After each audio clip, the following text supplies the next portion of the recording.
देखिए, अपने आप में जो संसद की कार्रवाई है स्वतः से स्पष्ट है और बेहतर ये होता है कि सांसद का जो जब सदस्य बनता है तो उसे उस विधिक कार्रवाई को पढ़ लेना चाहिए। हमेशा कोई सदस्य खड़ा होकर किसी भी समय नहीं बोल सकता, किसी भी समय वो पॉइंट ऑफ ऑर्डर नहीं कर सकता। कुछ मान्यताएं होती हैं, कुछ संसद की जो गरिमा है वो होती है।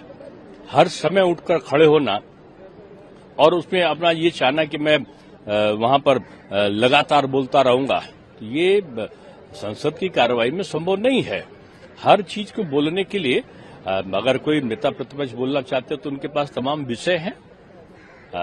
जो कोई बिल आता है उसमें बोलने को मिलता है, उसमें अपनी बात रख सकते हैं, 0 आवर बोल सकते हैं, स्पेशल मेंशन में बोल सकते हैं। एक अपार अवसर होता है। ये आरोप मैं समझता हूँ मिथ्यापूर्ण है और जानकारी का अभाव है। वो कह रहे हैं मुझे महाकुंभ पर बोलना था। मैंने कहा ना कि वो बोलने महाकुंभ का तो आपने 10 बार बोला है ना, खड़े होके 10 बार महाकुंभ को गाली दी है आपने, लेकिन आप उसी समय बोलेंगे जब प्रधानमंत्री बोल रहे हैं। ये आपका जब बारी आएगी तो आप बोलेंगे ना। आप उसके लिए एक जो प्रोसीजर है, माननीय अध्यक्ष जी से किस आवर में आप बोलेंगे, क्वेश्चन आवर में आप बोल नहीं सकते। आप को करना है कुछ, आपको कुंभ पे ही बोलना है तो आपके पास तो बहुत सारे अलग अलग अवसर हैं बोलने के लिए। उसमें संविधान में जो आपका संसदीय परंपराएं हैं उसमें इसका प्रावधान है। सर, अखिलेश यादव कह रहे हैं कि 8 साल सरकार को हो गए उत्तर प्रदेश सरकार के, लेकिन जो परिस्थितियां है उनके ही अधिकारी उनके आईएएस ऑफिसर के खिलाफ एफआईआर करवा रहे हैं। यही तो जो है वो नाराज है, कह रहे देखिए ये पारदर्शिता है कि कोई सरकार अपने अधिकारी को कंट्रोल करती है। पिछली सरकारों में यही नियंत्रण नहीं था कि अधिकारी बेखौफ होकर घूमते थे। अब अधिकारी को डर है ना कि कुछ करेंगे तो योगी जी के जो बीजेपी सरकार है उसमें क्षमा नहीं है।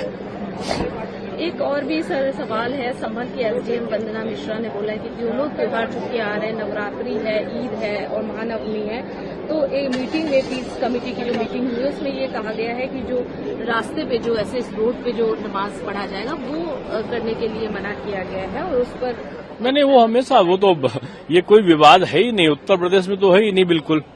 वो सबकी आपसी सहमत से तय हुआ है कि लोग जो अपने धर्म स्थल है वहां पर उसका प्रयोग करेंगे और बड़ी खुशी मुझे तो खुशी है कि हमारे उत्तर प्रदेश के धर्म गुरुओं ने उसका पालन किया है।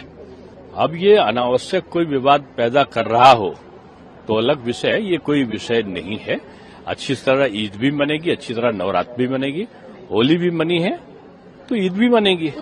अगर आप ये वीडियो YouTube पर देख रहे हैं तो हमारे चैनल को सब्सक्राइब करें और बेल आइकन को दबाना ना भूलें। अगर आप Facebook पर ये वीडियो देख रहे हैं तो हमारे पेज को लाइक करें।